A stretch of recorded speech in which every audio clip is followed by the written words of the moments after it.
রাত ৩টা বাবা কল দিয়ে বলল, তোমার মাকে এই মাত্র খুন করে এসেছি, আমিও আত্মহত্যা করব, যদি পারিস তাহলে আমাকে ক্ষমা করে দিস। সকালে এসে আমাদের লাশ দুটো দাফন করার ব্যবস্থা করিস। এই পৃথিবীতে তুই একা হয়ে গেলি, চিন্তা করিস না, দূরের ওই আসমান থেকে তোকে আশীর্বাদ সর্বদাই করব। আমি কান্নাজড়িত কণ্ঠে বললাম, বাবা তুমি এসব কি বলছো? মাকে কেন খুন করছো? আমি তো কোনো কিছুই বুঝতে পারছি না, নাকি মজা করছো?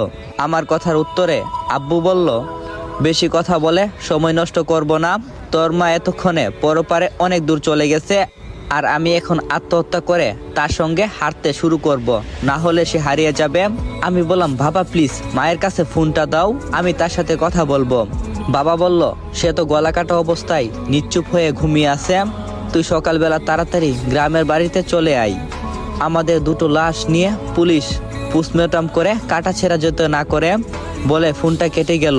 সঙ্গে সঙ্গে বাবার নাম্বারে আরো কল দিলাম, কিন্তু মোবাইলটা বন্ধ। মায়ের নাম্বারে কল দিলাম, রিং হচ্ছে কিন্তু রিসিভ হচ্ছে না।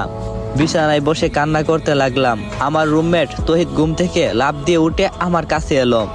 আমি তাকে সবকিছু খুলে বললাম, আর সে বলল বাড়ির পাশে কারো কাছে ফোন দিয়ে খবর নিতে। সঙ্গে সঙ্গে চাচাতো ভাই মনিরুলের কাছে কল দিলাম।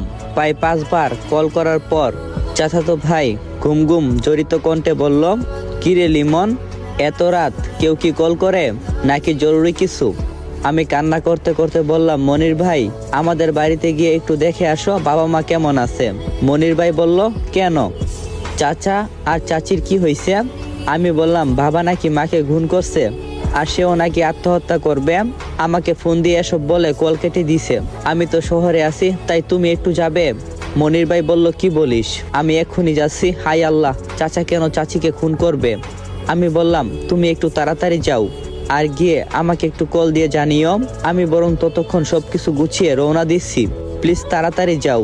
মনির ভাই বলল, আচ্ছা ঠিক আছে। আমি খাট থেকে নেমে তাড়াতাড়ি প্যান্ট শার্ট পরা শুরু করছি। তৌহিদ ভাই কি করবে বুঝে উঠতে পারছে না, আমাকে বলল, আমিও তোর সঙ্গে যাব। আমি বললাম, তুই কেন যাবি?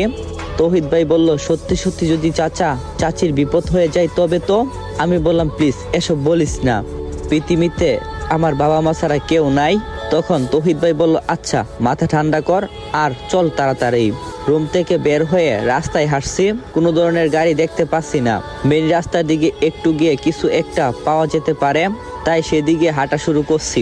বাস স্টপে এসে একটা মাহিন্দার পেলাম। রাতের বেলা এই দুইটা গাড়ি একটু বেশি চলে জানতাম, তাই উঠে বসে পড়লাম। মাহিন্দারের মধ্যে বসা অবস্থায় মনির ভাই কল দিয়েছিল, কল রিসিভ করলাম। হ্যাঁ মনির ভাই বলো। তখন মনির ভাই বলল, লিমন তোদের রুমের দরজা তো ভিতর থেকে বন্ধ করা, ভিতরে বাতি জ্বলে, কিন্তু ডাকাডাকি করলাম কোনো শব্দ পাচ্ছি না, এখন কি করব? আমার মাথায় কাজ করছে না। আমি বললাম, মনির ভাই আপনি দরজা ভেঙে ভিতরে প্রবেশ করুন, তাড়াতাড়ি করুন মনির ভাই। তখন মনির ভাই বলল, সত্যি সত্যি যদি তেমন কোনো কিছু হয়ে যায় তাহলে তো পুলিশ ঝামেলা করবে, কারণ পুলিশ শুধু বলবে কেন আমি দরজা ভেঙে ভিতরে প্রবেশ করছি। আমি বললাম, না কিছু হবে না। আমি তখন বলবো, আমি নির্দেশ দিয়েছি আপনাকে দরজা ভাঙার জন্য। মনির ভাই বলল, আচ্ছা ঠিক আছে। কল কেটে দিয়ে একটা অস্থিরতার মধ্যে হতাশা কাজ করছে আমার ভিতরে ঢুকে তারা কি খবর দেই সেটা অনুমান করতেই কষ্ট হচ্ছে।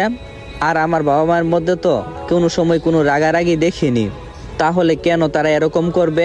মিনিট 10 পর মনির ভাই কল দিল, কাপা কাপা গলায় বলল, লিমন তুই কোথায়? আমি চিৎকার করে বললাম, মনির ভাই আমি গাড়িতে আছি, কিন্তু বাবা মা ঠিক আছে তো? মনির ভাই বলল,